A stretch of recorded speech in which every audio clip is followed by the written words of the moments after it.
झंडू uncle और Shawn गुल्ली को दौड़ता हुआ देखकर घबरा जाते हैं और पास आते ही गुल्ली से पूछते हैं कि क्या हुआ गुल्ली, तुम इतना घबराए हुए क्यों हो। शॉन कहता है क्या हुआ गुल्ली, क्या तुमने सरकटे को देख लिया है। गुल्ली कहता है हाँ मैंने उसे देखा है, उसकी गर्दन कटी हुई है और उससे खून बह रहा है। तुम्हें देखना है तो जाकर देख लो, लेकिन उसे देखने के बाद तुम रात में सो नहीं पाओगे।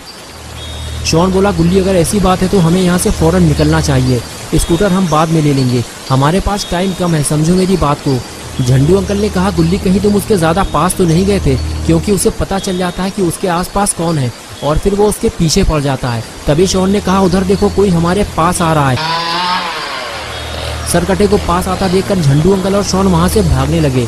दोनों को भागता देखकर गुल्ली भी वहां से भागने लगा और इस तरह तीनों अपनी जान बचाकर वहां से फरार हो गए। तीनों पर सरकटे का ऐसा खौफ सवार था कि वो बिना रुके लगातार भागते रहे। गुल्ली और शॉन को तो कुछ नहीं हुआ, लेकिन झंडू अंकल कुछ देर बाद भागते भागते गिर पड़े।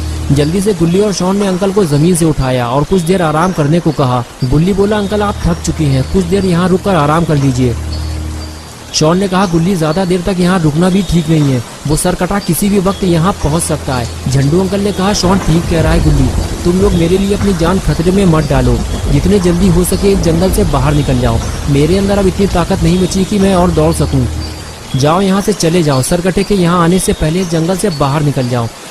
शॉन ने कहा अंकल मेरे कहने का वो मतलब नहीं था, मैं तो बस ये कहना चाह रहा था कि यहाँ रुके रहने से बेहतर है कि हम धीरे धीरे आगे बढ़ते जाएं, वरना वो सरकटा किसी भी वक्त यहाँ आ सकता है।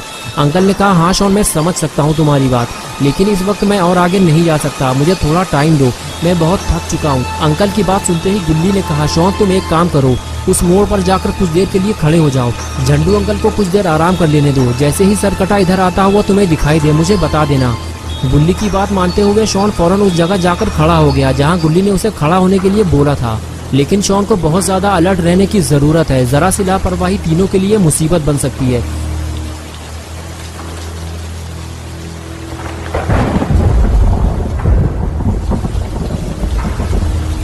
झंडू अंकल गुल्ली से बात करते हुए बताते हैं कि शायद आज की रात वो जिंदा नहीं बचेंगे, सरकटा उन्हें मार देगा। गुल्ली बोला अंकल ऐसा कुछ नहीं होगा, हम आपको इतनी आसानी से मरने नहीं देंगे, आपको सही सलामत घर तक पहुंचाना हमारी जिम्मेदारी है। लेकिन ऐसा लगता है झंडू अंकल की बात सच होने वाली है, क्योंकि सरकटा उन्हें ढूंढता हुआ उनके काफी करीब आ चुका है।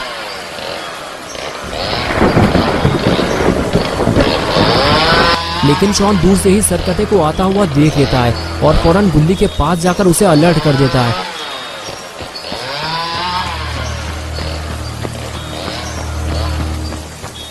गुल्ली और अंकल दोनों इस बात से बेखबर होते हैं कि